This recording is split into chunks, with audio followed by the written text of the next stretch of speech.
Games we miss. Reign of Kings. Struggle to survive in a harsh medieval world.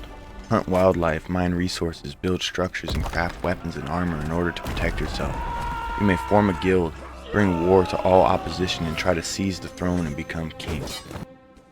This game in the beginning was phenomenal.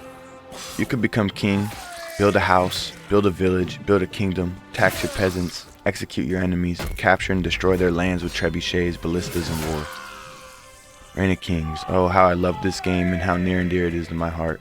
With over 400 hours of gameplay during its peak, I feel I have a fair enough amount of time played to give a proper review and revisit the great memories this game created. First off, let's talk about the company that created Reign of Kings, Codehatch. This scam of a company, this disgrace of a developer group, created multiple games that captured many, and I mean many, gamers across the world. These games Codehatch created weren't like others. They were very ambitious games that people wanted and needed to have. The broad scope of the games they created drew in massive amounts of people, and for good reason. These ideas for these games were great. Reign of Kings, start your own kingdom, become king, and go to war for your land and overthrow tyranny, or create it. Starforge, a game I never played but garnered a similar fanbase to Reign of Kings. Starforge is a game about gathering resources, building bases, crafting, and surviving on an alien planet. It was basically Reign of Kings but on an alien planet instead of ancient medieval times. But what this company would do is take the money from the Kickstarter/donations and never, and I mean never, put any of it towards the funding of the games. They just took the money and ran. Every time they did it, they would abandon the game and leave it deserted, but then start up another Kickstarter for the next best thing and their newest project they were working on. They did it time and time again, just like a similar gaming company with a similar franchise that was also loved dearly, War Z. For some reason, fans like myself never learned and would fall for it, convincing their friends and family to buy the game alongside them and buy into the scam, not knowing the base game that comes out is all you're ever going to get. They never updated the game after its release, never added a single item or new feature. Every new update was quote-unquote bug fixes, sound fixes, fixed login error, basic generic things that anyone would see and question the legitimacy. But even despite the company that made the game, it was still a phenomenal game. Myself, my brothers, my friends, and uncle all played this game religiously. During the time, it was great. I've said to this day that it was probably still the single most fun gaming experience I've ever had in a game's lifetime. To be completely honest, I miss it.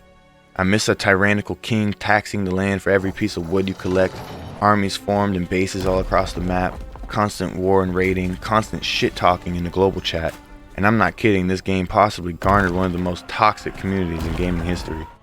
But some of the experiences had in this game are unforgettable. I remember on one server me and all my friends were playing on, we had established ourselves as a force on the server. There was maybe 9 of us.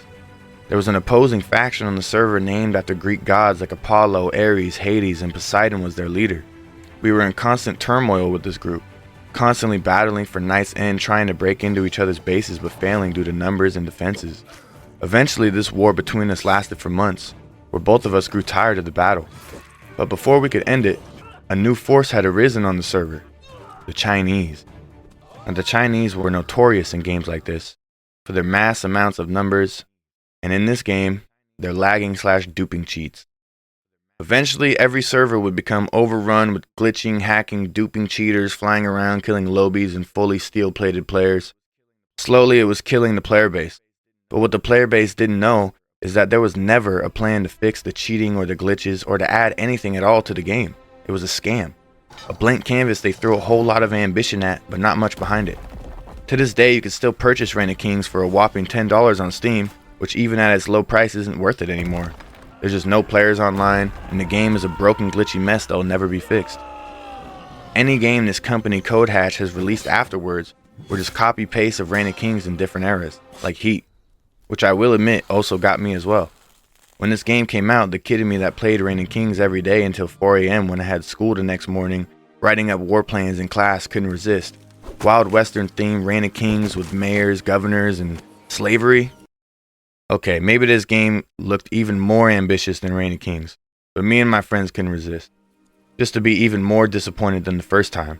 Reign of Kings was at least playable at a time. There were wars to be had. I wasted hours of my life just fighting and trebucheting bases, but Heat had nothing. The game was so horribly made from the start, it was disgraceful. It was a joke of a game, and I still loved it. I think there's something wrong with me. But anyways, Reign of Kings, this is kind of my love letter to you.